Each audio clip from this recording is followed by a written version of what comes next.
ধর্ম অবমাননার অভিযোগে সাইবার সুরক্ষা আইনে করা মামলায় বিজেপি নেতা ও মন্ত্রী দিলীপ ঘোষকে কারাগারে পাঠিয়েছেন আদালত। চিফ মেট্রোপলিটন ম্যাজিস্ট্রেট আদালতের ম্যাজিস্ট্রেট আদালত এ আদেশ দেন। তবে কি এবার মুসলমানদের ধর্মীয় বিশ্বাসে আঘাত ও সংবিধান লঙ্ঘনের দায়ে গ্রেফতার হতে চলেছেন মন্ত্রী দিলীপ ঘোষ? উস্কানিমূলক মন্তব্যের অভিযোগ, দিলীপের বিরুদ্ধে এফআইআর। দিলীপ ঘোষ বিভিন্ন উস্কানিমূলক মন্তব্য করেই চলেছেন, কিন্তু রাজ্য প্রশাসন নিশ্চোখে অবিলম্বে এই সব মন্তব্যের জন্য দিলীপ ঘোষের বিরুদ্ধে ব্যবস্থা নেওয়া হোক এবং তাকে অবিলম্বে গ্রেফতার করা হোক।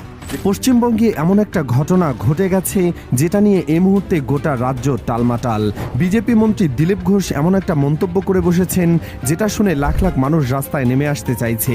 মামলা হয়ে গেছে, মন্ত্রীপদ থেকে বহিষ্কারের দাবি উঠেছে। আইনজীবীরা হুঁশিয়ারি দিয়েছেন হাইকোর্ট পর্যন্ত টেনে নিয়ে যাব।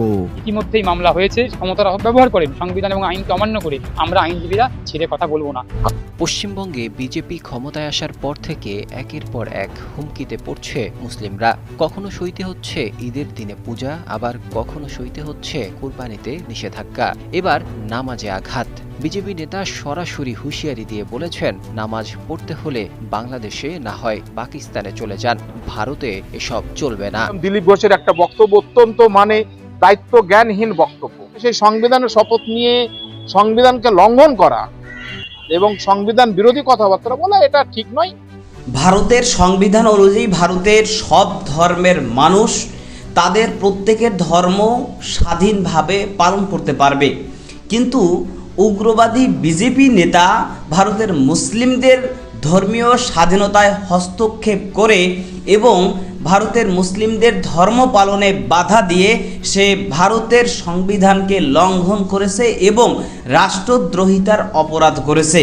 যেই কারণে গোটা ভারতের হিন্দু মুসলিম ধর্ম বর্ণ নির্বিশেষে সব ধর্মের মানুষ এই উগ্রবাদী বিজেপি নেতা দিলীপ ঘোষের বিরুদ্ধে রাজপথে প্রতিবাদ শুরু করেছে এবং আওয়াজ তোলা শুরু করেছে এবং এই দিলীপ ঘোষের রাষ্ট্রদ্রোহিতার অপরাধে শাস্তি দাবি করছে। যেই কারণে এবার ভারতে ইতিমধ্যেই হাতে নাতে ধরা পড়েছে এই উগ্রবাদী বিজেপি নেতা দিলীপ ঘোষ এবং ধর্ম অবমাননা ও সংবিধান লঙ্ঘন করে রাষ্ট্রদ্রোহিতার অপরাধে এবার জেলের শাস্তি হচ্ছে এই উগ্রবাদী বিজেপি নেতা দিলীপ ঘোষের।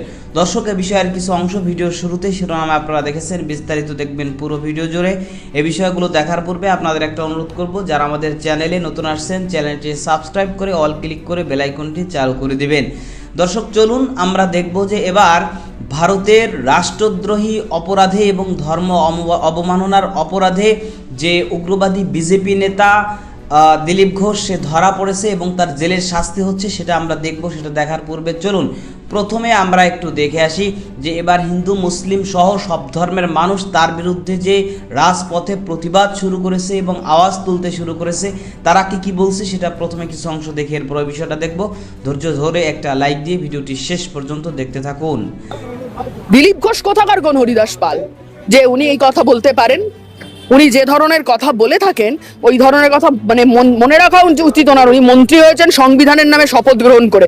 সংবিধানটা ভালো করে পড়ে আসতে বলুন, কোন হরিদাস পাল, কে কোথাকার হরিদাস পাল, তারপর ভালো করে বুঝে যাবেন। এই বিজেপির সরকার ক্ষমতায় আসার আগে বলেছিল রান্নার গ্যাসের দাম যে মাসে সরকারে আসবে তার পরের মাসের 1 তারিখ থেকে রান্নার গ্যাসের দাম হয়ে যাবে 450 টাকা। কি বলেছিল রাজ্যের সরকার সেস তুলে নেবে, 2 টাকা দরে তেল বিক্রি হবে, জ্বালানি তেল 2 টাকা দরে বিক্রি হবে, পেট্রোল ডিজেল। এই তো বলেছিল। এখনো শুভেন্দু অধিকারীর পুরনো ভিডিও খুঁজলে সমস্ত পাওয়া যাবে। বলেছিল হকার উচ্ছেদ হলে আগে গিয়ে বুলডোজারের সামনে দাঁড়াবো। যা বলে এসেছিল, গরিব মানুষের জন্য যা প্রতিশ্রুতি ছিল একটা রক্ষা করেনি, গোটাটা একদম বড় লোকের হয়ে কাজ করে চলেছে। অন্নপূর্ণা ভান্ডারের ফর্ম নিয়ে হাজার রকমের হচ্ছে যে তার শর্ত আসছে, আয়ুষ্মান ভারতের ফর্ম নিয়ে হাজার রকমের শর্ত আসছে। যা বলেছিল এক কথা বলে ওরা ক্ষমতায় এসছে, ক্ষমতায় আসার পরে দাঁড়িয়ে দুর্নীতির অজুহাত দিয়ে আসলে সাধারণ গরিব মানুষকে নানান শর্তে বেঁধে বাদ দিতে চাইছে। সাধারণ মানুষকে সরকারি সুযোগ সুবিধা থেকে বাদ দেওয়ার কাজ করে যাচ্ছে। এর বিরুদ্ধে দাঁড়িয়ে আমরা সর্বত্র কথা বলছি। এসআইআর আমরা দেখেছি লজিক্যাল ডিসক্রিপেন্সির নামে প্রচুর মানুষকে বাদ দেওয়া হয়েছে। এই যে কেন্দ্রে দাঁড়িয়ে কথা বলছে এই ব্লকে 27 লক্ষ মানুষের নাম বাদ গেছে। ভারতবর্ষের সীমান্তে হিন্দু মুসলিম নির্বিশেষে এরকম প্রচুর মানুষ পড়ে রয়েছেন মানে ওই দুটো দেশের মাঝখানে, যাদের দাঁড়িয়ে মানে মাথার ওপর ছাদ নেই, বৃষ্টি পড়ছে, বাচ্চা নিয়ে বয়স্ক মানুষ নিয়ে মানুষগুলো ওখানে পড়ে আছেন, বলছে আমাদের দেশ কোনটা, আমরা বাঁচতে চাই কোনো একটা দেশে আমাদেরকে নাও। এটা হচ্ছে যে আমাদের দেশের চেহারা এটা হতে পারে। কখনো এইভাবে আমাদের গণতান্ত্রিক অধিকারকে, আমাদের যে রাষ্ট্রের কাছ থেকে আমাদের যা যা সাধারণ নাগরিকের পাওনা আছে সেই অধিকারকে কাটেল করা, এইভাবে একদম বড় লোকেদের জন্য সরকার তৈরি করা, সরকার পরিচালনা করা, এর বিরুদ্ধে দাঁড়িয়ে সিপিআইএম গোটা রাজ্য জুড়ে লড়ছে। দেখুন, বিজেপি এবং আরএসএস হচ্ছে দ্বিচারিতাতে সম্পন্ন একটি দল, রাজনৈতিক দল। তারা প্রথমে বলল রেড রোডে নামাজ পড়া যাবে না, নাগরিক হিসেবে আমি সেটাকে স্বাগতম জানালাম, কিন্তু তারপরে রেড রোডকে 7 দিন বন্ধ রাখা যাবে যোগ দিবসের জন্য। এটা দ্বিচারিতা, এই দ্বিচারিতাকে মানুষ দেখছে না। মানুষ তখনই আপনার উপরে বিশ্বাস রাখতে পারবে যখন দেখবে যে তারা শাসক দল একই ইয়ার্ডস্টিক্সে সবার জন্য শাসন করছে। আজকে যখন দেখা যায় যে শুভেন্দু অধিকারী, যার এগেন্স্টে ভিডিওগ্রাফিক এভিডেন্স আছে ঘুষ নেওয়ার, তিনি আমাদের রাজ্যের মুখ্যমন্ত্রী। অজিত পাওয়ার, যার বিরুদ্ধে বলা হয়েছিল 70,000 কোটি টাকার ইরিগেশন স্ক্যাম, স্বয়ং প্রধানমন্ত্রী বলেছিলেন 48 ঘন্টার মধ্যে তার ব্রেকআওয়ে ফ্যাকশনকে এনডিএ শরিক দল হিসেবে নিয়ে নেওয়া হলো।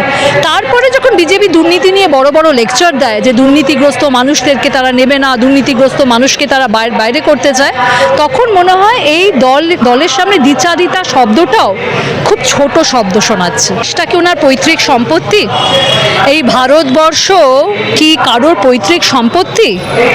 তাহলে উনি কে হন? এই দেশের নাগরিককে বাংলাদেশে পাঠাবেন না পাকিস্তানে পাঠাবেন, না উনি নিজে নেপালে যাবেন, সেটা বলার বা সিদ্ধান্ত নেবার উনি কে হন? উনি নিজে সিদ্ধান্ত নিতে পারেন, নিজের পরিবারের সিদ্ধান্ত নিতে পারেন, কিন্তু সাধারণ মানুষ কোথায় থাকবে যারা বৈধ নাগরিক এই দেশের? তারা হিন্দু হতে পারে, খ্রিস্টান হতে পারে, মুসলমান হতে পারে, বৌদ্ধ হতে পারে, কিন্তু তারা কোথায় থাকবে, কোথায় যাবে, সেই সিদ্ধান্ত নেবার মতো জায়গায় কিন্তু দিলীপ ঘোষ নেই। ইংরেজ আমলে একটা জিনিস হয়েছিল যে রেড রোডে ইন্ডিয়ানদের যাওয়া নিষিদ্ধ ছিল।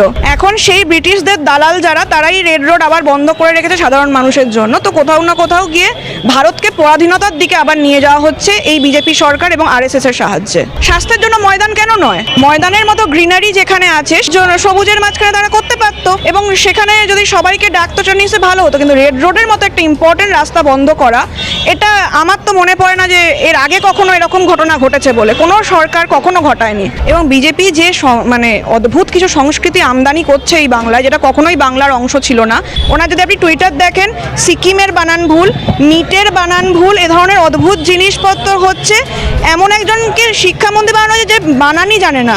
তো এর থেকে আমরা কি এক্সপেক্ট করবো? শুধুমাত্র টাকা ভরো প্রকল্প চলছে। ঈদের জন্য নামাজ পড়তে পারবে না, রেড রোডে করা যাবে না, ময়দানে করতে হলো। তো তাহলে একটা রোড আমরা মানলাম যে আচ্ছা ঠিক আছে করা যাবে না, তো এরপর আমরা দেখছি 7 দিন ধরে একটা রোড বন্ধ। কি না ব্যায়াম হবে? কেউ একটা ব্যায়াম করবে? ধর্মীয়করণ হোক বা স্বাস্থ্যের জন্য হোক, স্বাস্থ্যের জন্য ময়দান কেন নয়? এটাই তো হচ্ছে বিভাজনকারী সরকার। সংখ্যালঘু সমষ্টিগুলো আছে, তাদেরকে একেবারে কর্নার করে দিয়ে তাদের রিলিজিয়াস রাইটস বলুন, তাদের কুরবানি দেওয়ার রাইটস বলুন, তাদের ঈদে নামাজ পড়ার রাইটস বলুন, সবকটা রাইটস একসঙ্গে খর্ব করছে। ওদের সাহস আছে ওরা বড় বাজারে গিয়ে মার্কেট ভাঙতে পারবে? হিম্মত করতে পারবে না, কারণ ওটা হিন্দু দূষিত এলাকা এবং বড় বড় ক্যাপিটালিস্টদের এলাকা। হ্যাঁ, দিলীপ ঘোষ উনি তো এই ধরনের অদ্ভুত কথা বলার জন্যই ফেমাস। উনি কিছুদিন আগেও গরুর চোনা দিয়ে এবং গোমূত্র দিয়ে করোনা সারাচ্ছিলেন। এই হাস্যকর কথাবার্তাগুলো ওনার বলার অভ্যেস আছে এবং এইসব করেই ওরা একটা কমিউনাল ভায়োলেন্সের জায়গা ক্রিয়েট করছে, সারাক্ষণ উত্তপ্ত করে রাখছে মুসলিম সম্প্রদায়ের মানুষকে, এবং তারা চাইছে পায়ে পা দিয়ে ঝগড়া লাগানোর চেষ্টা করছে, একটা ভায়োলেন্স লাগানোর চেষ্টা করছে। এটা একটা প্যাটার্ন। আপনি যদি দেখে থাকেন, এইভাবেই বিহারেও, এইভাবেই আপনি দিল্লিতেও, নানা জায়গায় ছোট ছোট আঞ্চলিক দলকে প্রথমে হাওয়া দিয়ে বড় করা, তারপরে বিজেপি আস্তে আস্তে সেই আঞ্চলিক দলের হাত ধরে সেই রাজ্যগুলোতে ঢুকছে এবং আস্তে আস্তে সেই আঞ্চলিক দলগুলোকে ভেঙে দিয়ে টুকরো টুকরো করে দিয়ে বেরিয়ে যাচ্ছে। আজকে আপেরও যা অবস্থা হচ্ছে, তৃণমূলেরও যা অবস্থা হচ্ছে, আকিলেশেরও তাই অবস্থা হচ্ছে। সুতরাং আমরা এই প্যাটার্নটা খুব ভালো জানি। বিকল্প তো কিছু নেই, বামেরা ছাড়া বিকল্প কিছু নেই। রাজ্যে যারা ছিল তারা দুর্নীতিগ্রস্ত, তোলাবাজ, তারা চোর, আর যারা এসছে তারা ভয়ঙ্কর সাম্প্রদায়িক শক্তি। এবং তারা এই ধরনের তোলাবাজদেরকেই যুক্ত করে নিচ্ছে। তাহলে পুরো বিজেপি তৃণমূল হয়ে যাচ্ছে, তৃণমূলের সমস্ত লোক সব বিজেপিতে ঢুকে গেছে। ফলে এদের দিয়ে কিছু হবে না। বামপন্থীরাই একমাত্র ভবিষ্যৎ। গরিব মানুষের কথা বামপন্থীরা বলে, সাম্প্রদায়িকতার বিরুদ্ধে বামপন্থীরা লড়ে, গরিব মানুষের হকের লড়াই বামপন্থীরা আদায় করে। আগামী দিনে বামপন্থীরা লড়াইয়ের ময়দানে থাকবে। তৃণমূল 80টা এমএলএ পেয়েছে, 20টা 26টা এমপি আছে, তা সত্ত্বেও হকার উচ্ছেদের বিরুদ্ধে, দ্রব্যমূল্য বৃদ্ধির বিরুদ্ধে, তামান্না খুনের বিরুদ্ধে, তফসিয়ায় বাড়ি ভাঙার বিরুদ্ধে বামপন্থীরা রাস্তায় আছে। তাই জন্য বামপন্থীরা আক্রান্ত হচ্ছে। সৃজন ভট্টাচার্য আক্রান্ত হয়েছে, জেলে গেছে। সুজন চক্রবর্তীর মাথা ফেটেছে, জয়রাজ ভট্টাচার্য আক্রান্ত হয়েছে, গার্গী চ্যাটার্জিরা আক্রান্ত হচ্ছে। আমরা লড়াই আছি। মানুষের ক্ষোভ যতদিন থাকবে, মানুষের আশা আকাঙ্ক্ষা যতদিন থাকবে, লাল পতাকার লড়াই ততদিন থাকবে। বিজেপি এখন কি করছে? বিজেপি বলছে রেড রোডে নামাজ বন্ধ আর রেড রোডে যোগা হবে।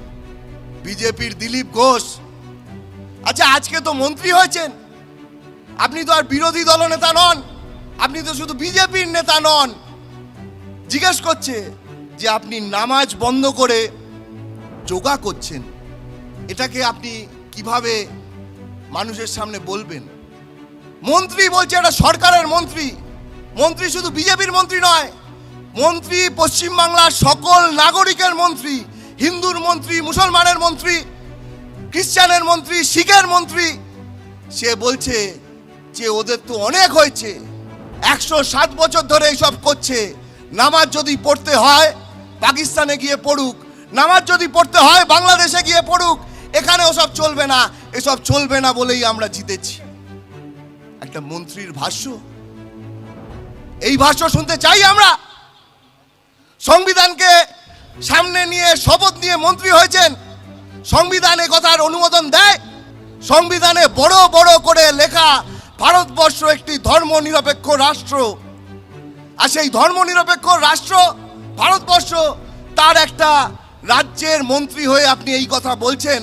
ভারতে বিজেপির যেই ক্ষমতাসীন দল, তারা বিশেষ করে পশ্চিমবঙ্গে যখনই এই উগ্রবাদী বিজেপির বিজয় হয়েছে, এরপর থেকে কিন্তু গোটা ভারতের সব জায়গায় মুসলমানদের উপর বিভিন্নভাবে নির্যাতন শুরু হয়েছে। বিশেষ করে ভারতের পশ্চিমবঙ্গে সেখানে মুসলিমদের উপর বিভিন্নভাবে জুলুম নির্যাতন শুরু হয়েছে, এবং পাশাপাশি বাংলাদেশের সাথেও তারা গায়ে পড়ে ঝামেলা করা শুরু করেছে। বাংলাদেশের সীমান্ত দিয়ে অবৈধভাবে মুসলমানদেরকে বা অসহায় ভারতীয়দেরকে অবৈধভাবে পোষণ করার চেষ্টা করেছে, এবং পাশাপাশি এই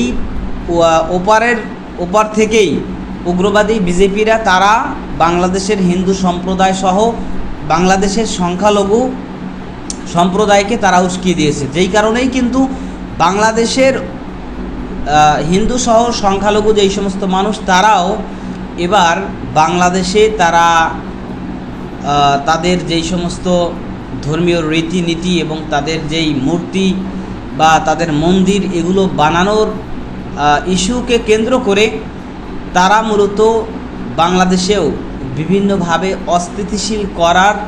বাংলাদেশকে অস্থিতিশীল করার ষড়যন্ত্রে তারা মেতে উঠেছে। ইতিমধ্যেই এই উগ্রবাদী, হিন্দুত্ববাদী, দেশবিরোধী, বাংলাদেশ বিরোধী চৈতিসহ বেশ কিছু উগ্রবাদী তারা ইতিমধ্যেই বাংলাদেশের বিরুদ্ধে এবং বাংলাদেশের মানুষদের বিরুদ্ধে তারা বক্তব্য দিচ্ছে, এবং বাংলাদেশকে তারা কয়েকটা ভাগ করার ঘোষণা দিয়েছে। সুতরাং একদিকে যেখানে ভারতে শুধুমাত্র একটা রাজ্যে বিজেপির বিজয় হওয়ায় তারা মুসলমানদেরকে কচুকাটা করছে এক কথায়, এবং তাদেরকে স্বাভাবিক জীবনযাপন করতেও দিচ্ছে না, সেখানে বাংলাদেশে মুসলমানের এই 90% দেশে এখানে এই উগ্র হিন্দুরা কিভাবে এত বড় বড় কথা বলার দুঃসাহস তারা পায়? তাদেরকে গোটা বাংলাদেশের সর্বস্তরের মানুষের সকলে ঐক্যবদ্ধ হয়ে এরপর তাদেরকে রুখে দিতে হবে, এবং তাদের বিরুদ্ধে সর্বোচ্চ আইন অনুযায়ী ব্যবস্থা নিতে হবে। কারণ এরা দেশদ্রোহী, এরা দেশের ভিতরে বসে ওপার বাংলার ষড়যন্ত্রকারীদের, উগ্রবাদীদের সাথে তাল মিলিয়ে দেশের বিরুদ্ধে এরা ষড়যন্ত্র শুরু করেছে, দেশকে তারা অস্থিতিশীল করতে যাচ্ছে। সুতরাং এদেরকে সর্বোচ্চ শাস্তির মুখোমুখি করার দাবি জানাচ্ছি। আপনি এর দাবির সাথে একমত পোষণ করেন কিনা সেটা কমেন্ট সেকশনে জানাতে পারেন। ভালো থাকবেন, সুস্থ থাকবেন, দেখা হবে নতুন কোনো ভিডিওতে, কথা হবে নতুন কোনো বিষয়। আজকে পর্যন্তই। আসসালামু আলাইকুম রহমতুল্লাহ।